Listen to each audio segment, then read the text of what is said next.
I survived yesterday. Yeah, with the evil spirits and shit, you know? Fuck, yeah, how can I forget our call where I'm sat in darkness and I'm just this floating head? God, yes, I did survive. For the unknowing listeners, I am in Indonesia, more specifically Bali. I like saying I'm Indonesia because I don't want to be lumped in with every other country that comes to Bali to find themselves. That is not why I am here. That's a story for another day. Anyway, yesterday was a day called Nyepi. That's Monday the 11th for reference. And Nyepi is a day where you are not allowed to use electricity at all. You're not allowed to use fire. If you're really strict, I found out you're not meant to eat. And you're thinking, oh, that's well and good. You know, that's what the locals do. No, foreigners are expected to follow the same rules. You are not allowed to leave your house. You are not allowed to make any noise. There are special police. I believe they are considered holy men and they are given police powers for the day. If you are outside your house for any reason, you are arrested and immediately deported unless it is a medical emergency.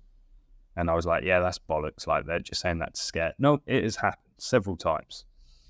So yesterday, we boarded up our windows with several black bin bags to make sure no light got through. We were very quiet. Fortunately, they didn't turn the electricity off from the mains, and fortunately, our Wi-Fi still worked. So we managed to have a normal day without anyone being any wiser. Why the fuck would you choose to live in this backward medieval fucking theocracy? It was quite nice.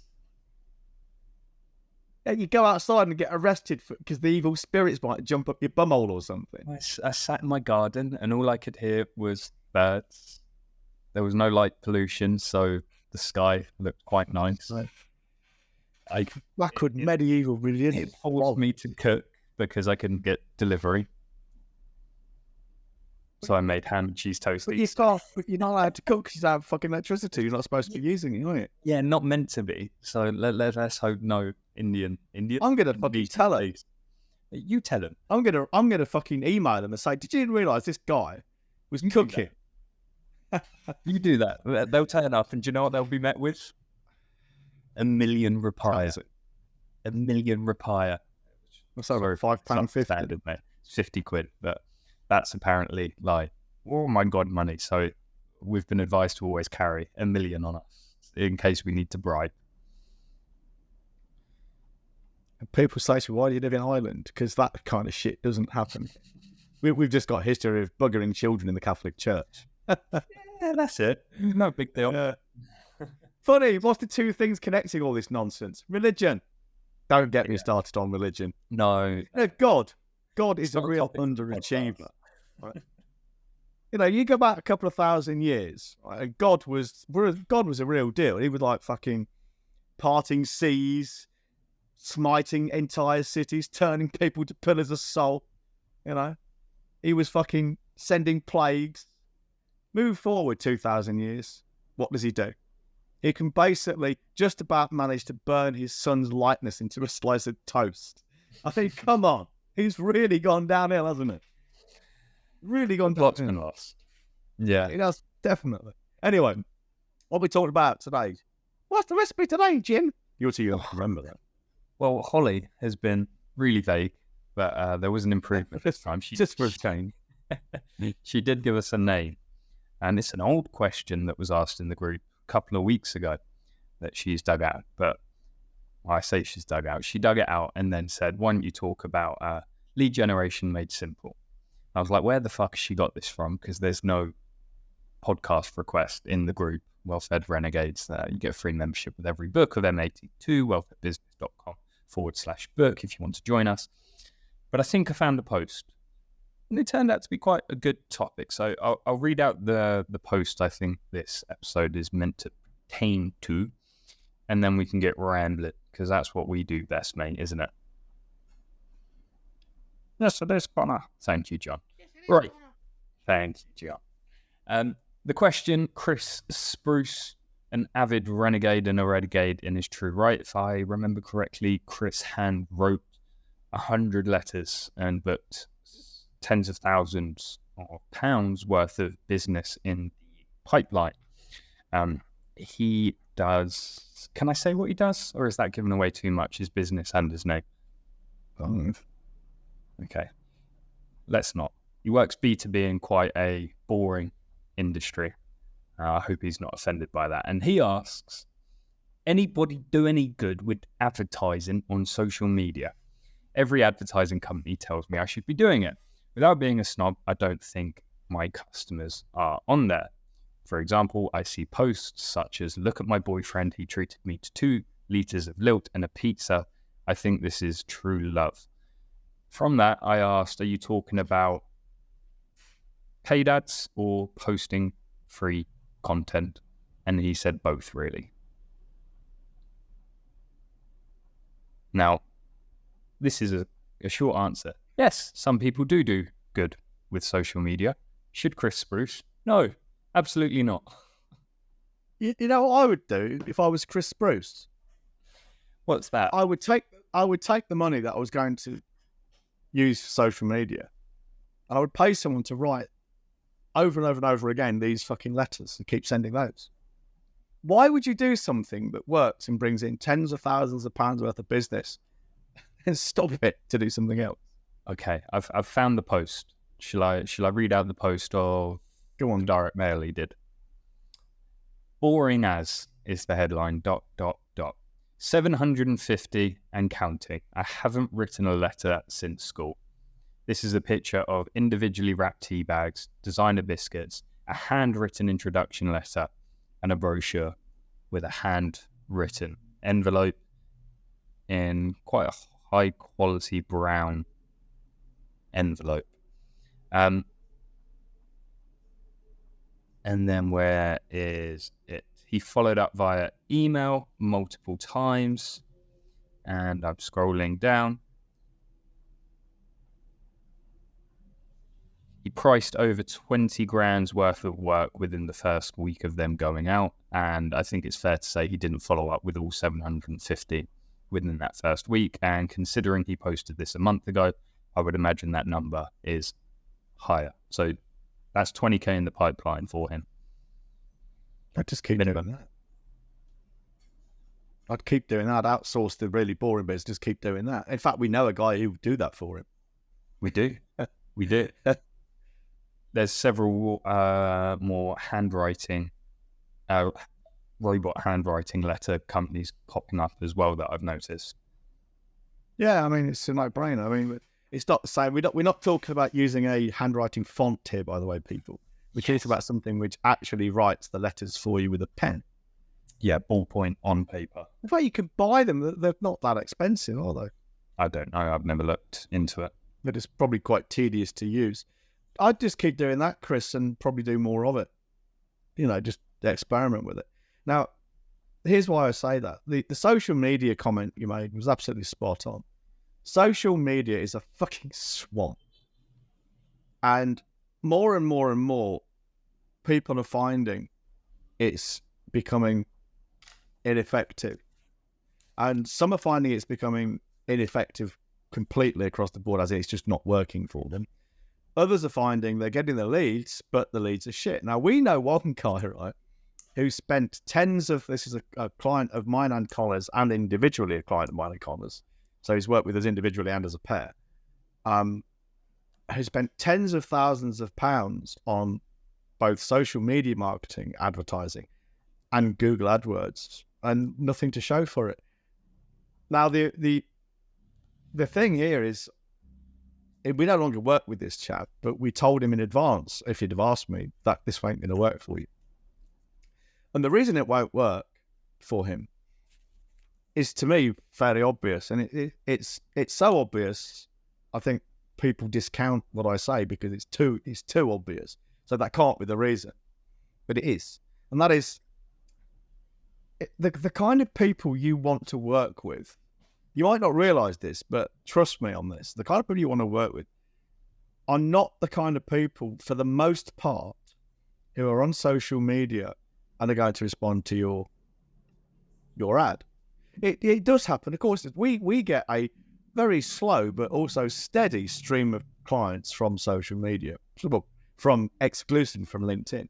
TikTok, Instagram, and anything else we do just simply does nothing for us.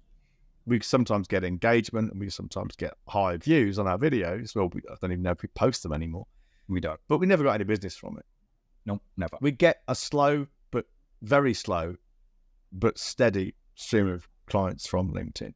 Not enough to make it worth our while focusing on LinkedIn, because it's just not. It's just not nothing. I want to go one deeper there, just because I don't know where you're going to go next. You call it a swamp. It's more of a cesspit, especially your line of work, Chris. High end. You're looking for conscientious, relatively high end B2B companies that have the square footage that make it worthwhile to you. But they're not sat around on social media waiting for someone like yourself to make an offer.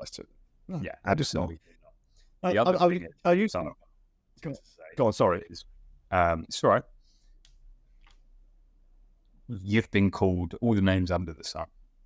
And people say, well, you're old school, John. So what the fuck would you know? Yeah, I'm 27. My first business was in Facebook advertising. I've been in that world for a long, long time.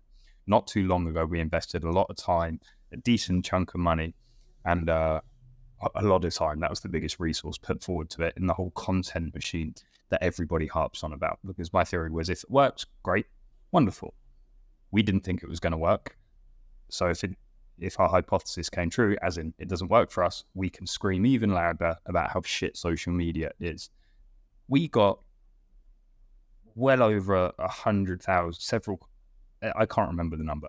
We got a shit ton of views. We more than 5x'd our engagement, our views, which in turn was meant to give us more clients. Gave us diddly squat.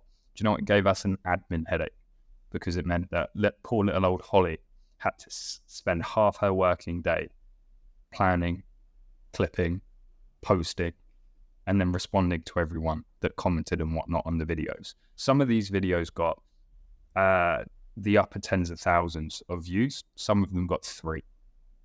Didn't matter. Didn't sell one fucking book off the back of it. Not one. Not even a Some people will say, well, that's your content, you crap. You didn't do it for long enough. How long do you want me to do it for without getting paid? When the alternative is doing direct mail, direct response marketing, where we get paid almost instantly. John, we've taken people from message to several £1,000 sale within the space of a week. Tens of thousands of pounds. Yes, absolutely. I've taken someone from an ad.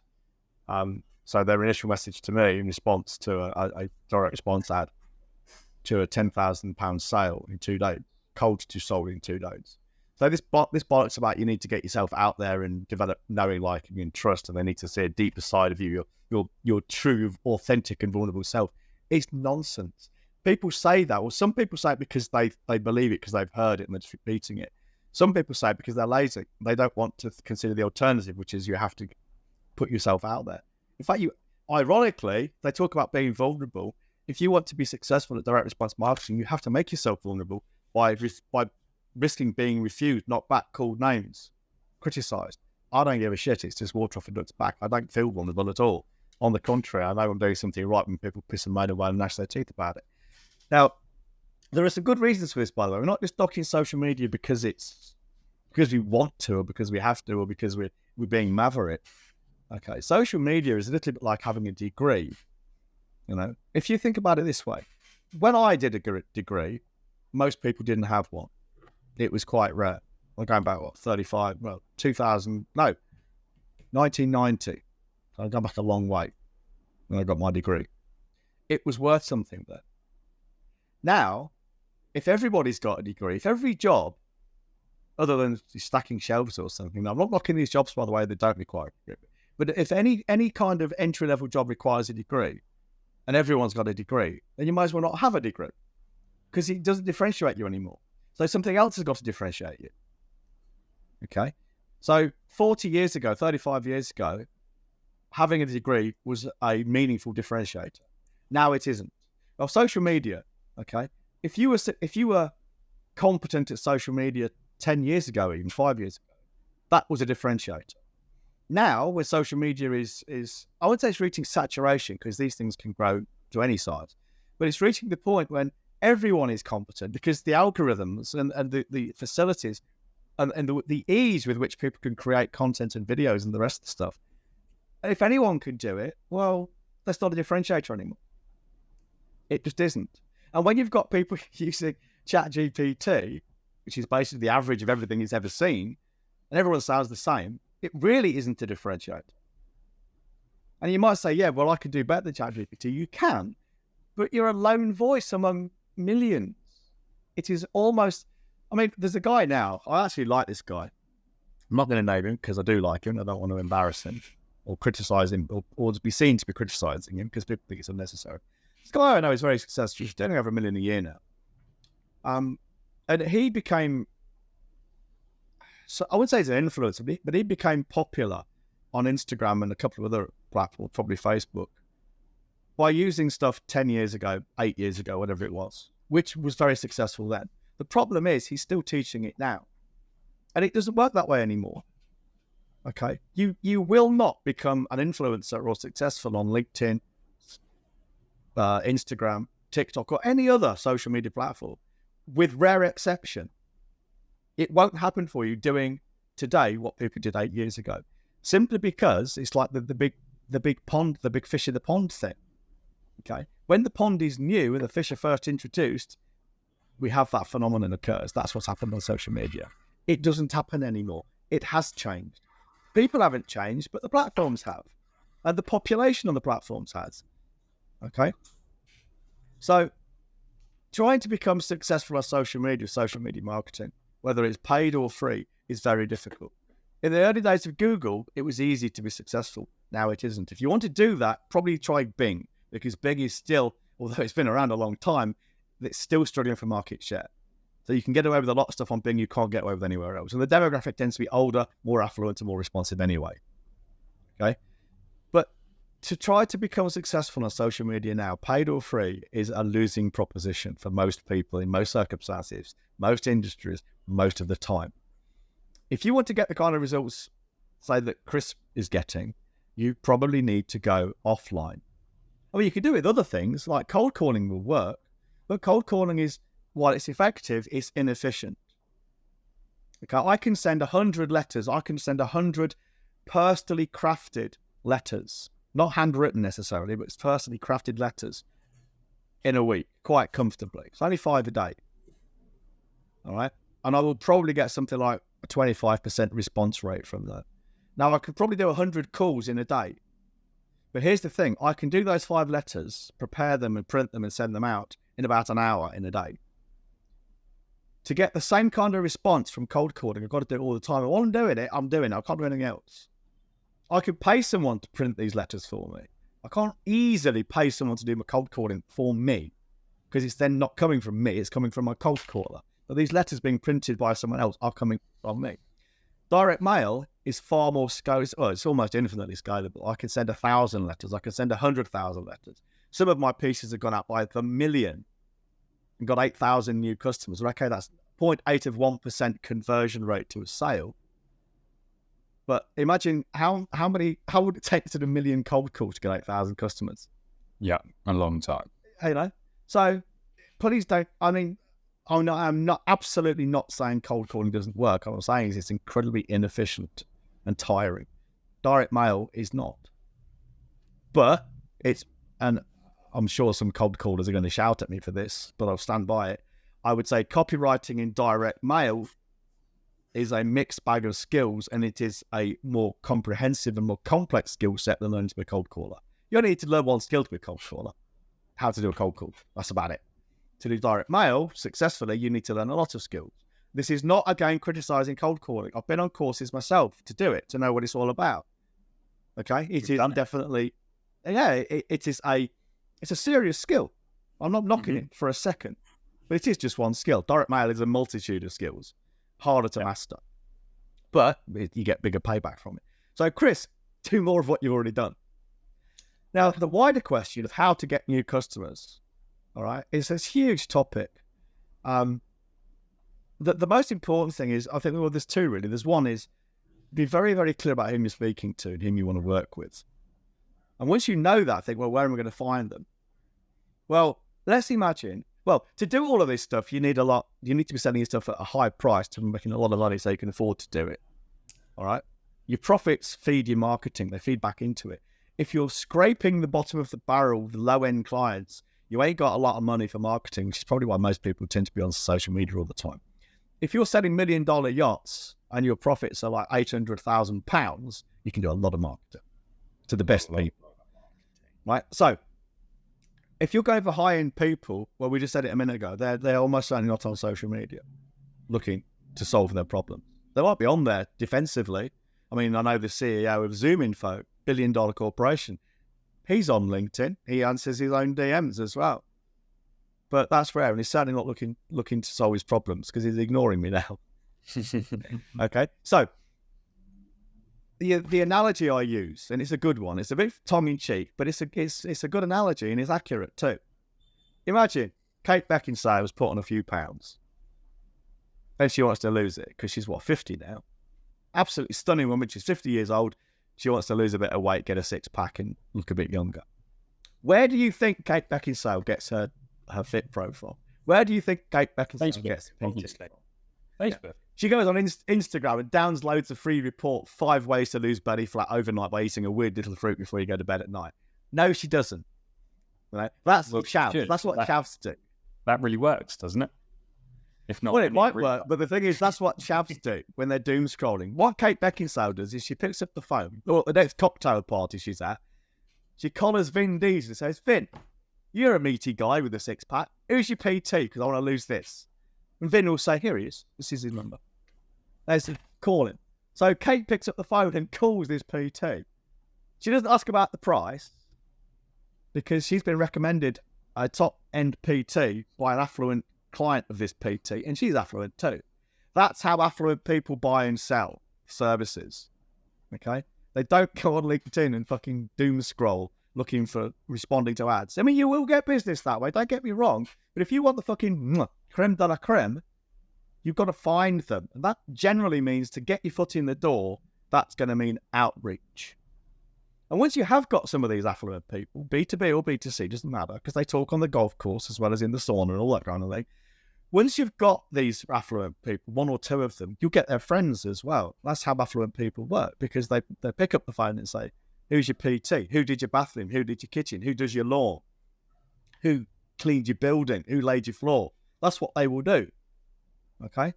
So the way to get those first few is just by hard grunt work. It's outreach. How do you do the outreach? Well, you can do it by cold calling. I'm not denying that. You can do it by cold email. We've got clients from cold email, or potential clients anyway. They're still in the pipeline. But the most effective way I know, the most effective and scalable way to do it, and I say it's the most effective because it is infinitely scalable vertically in what you can do with these people, but it's also infinitely scalable horizontally in how many of these things you can fucking send, is direct mail. This, without question. You're not limited by bandwidth, algorithms, policies. You're just not. You're only limited by the law. And what the law will allow you to send is pretty fucking broad. Furthermore, with direct mail, you may have said this already, so sorry if I'm repeating it. If you get... Apology accepted. Thank you. If you get something that works with direct mail, it will work for years. And your work with creating new shit is essentially done. It's done. There's some adverts that probably run for 50, if not 100 odd years, over and over again, if not variations of an original advert.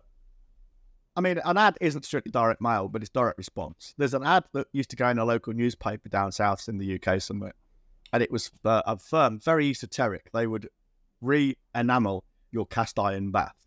So it's very, very narrow target market, but obviously very profitable. Because the kind of people who tend to have cast iron baths tend to be quite wealthy as well. And their ad, and I'm going back 20 years now when I was first talking about this with people who knew about it, that ad then had been running for 40 years. I wouldn't be surprised if it's still running. And it was very simply, do you scratch your bottom in the bath? Meaning, do you scratch the enamel? But obviously it's a double entendre. So, yeah, some ads can run for years, possibly decades. And when they do need to be updated, maybe they need to be updated only to reflect the times, not the fundamentals. So maybe you want to change the photo so it's no longer a guy and a girl from the 1950s. It's a bit more modern, that kind of thing.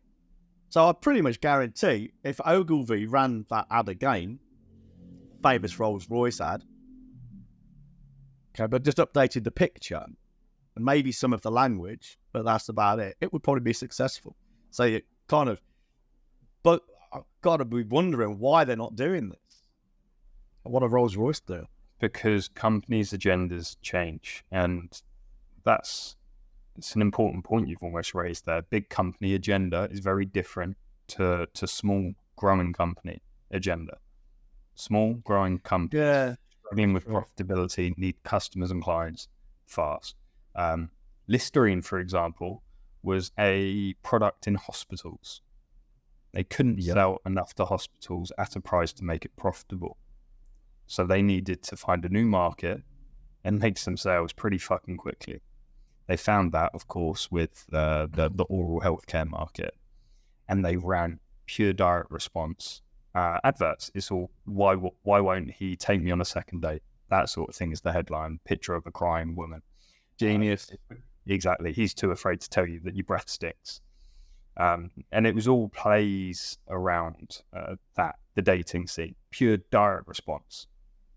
They obviously became a huge company, massive conglomerate that I believe are publicly floated. So now they have to entertain their shareholders and their stakeholders. So, for example, they make the majority of their money now through strategic alliances. I imagine, I don't know this for fact, with large supermarkets.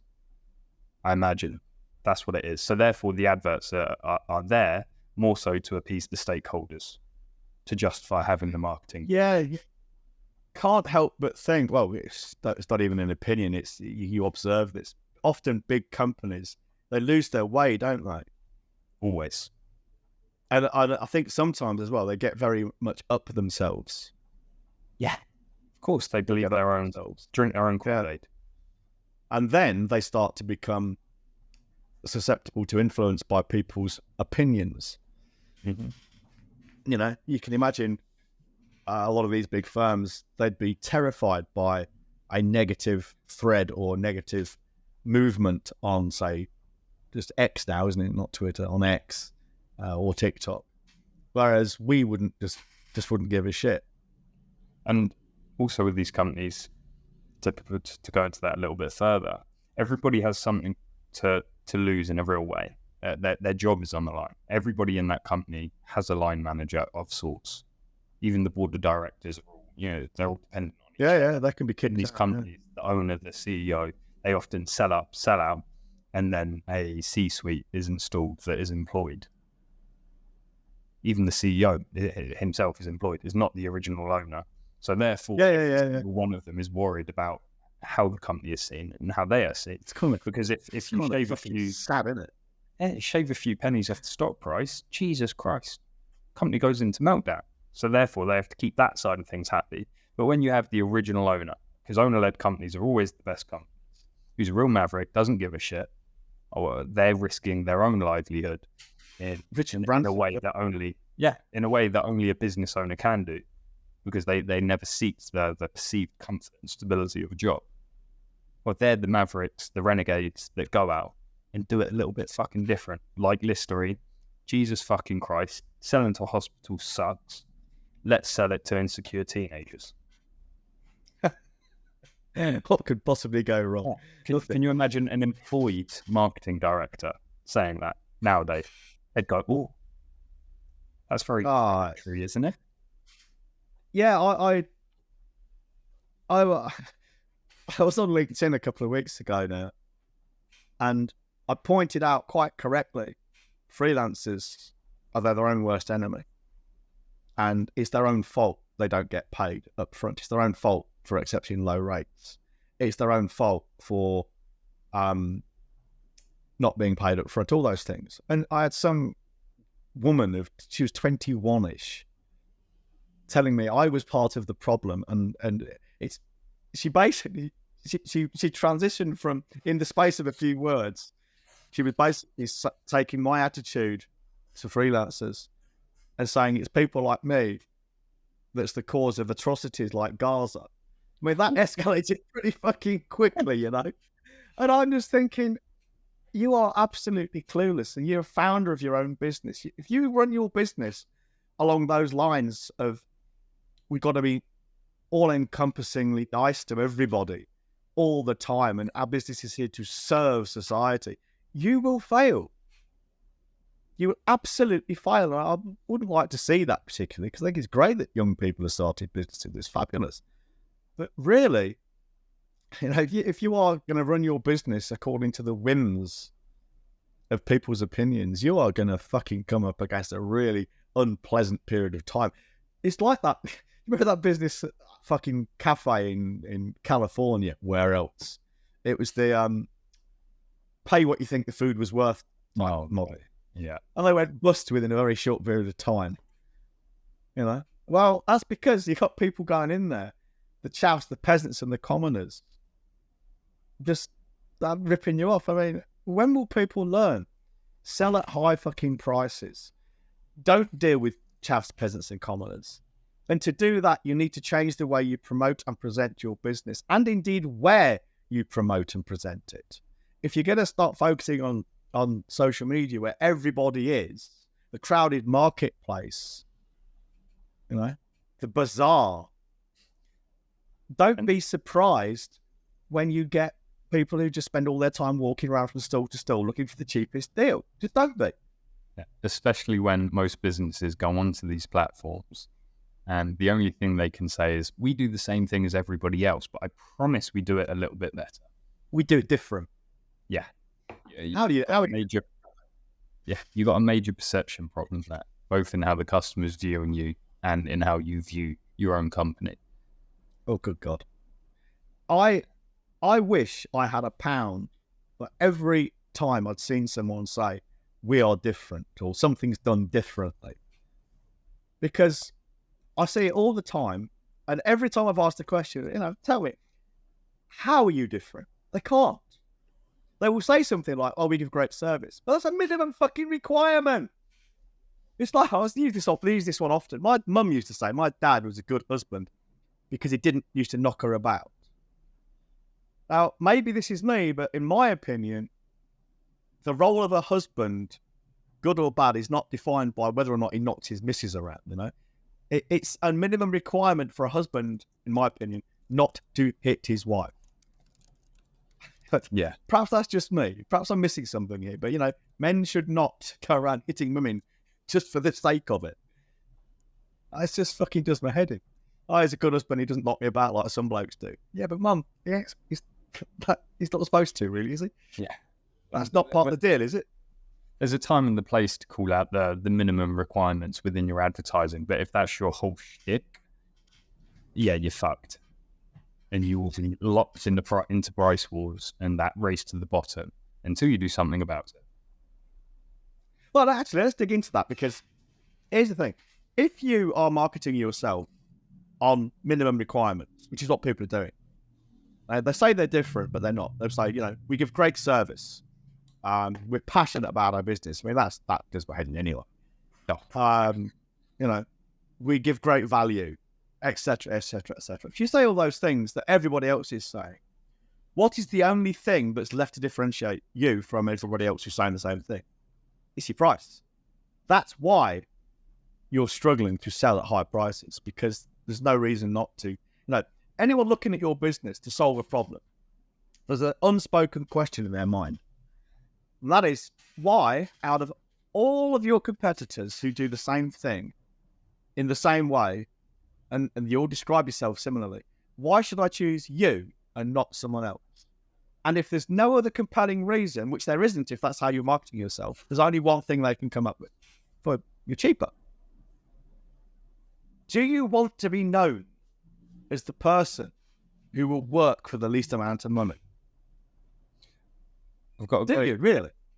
Got a great exercise for everybody who's made it this far into the podcast, which will be very few.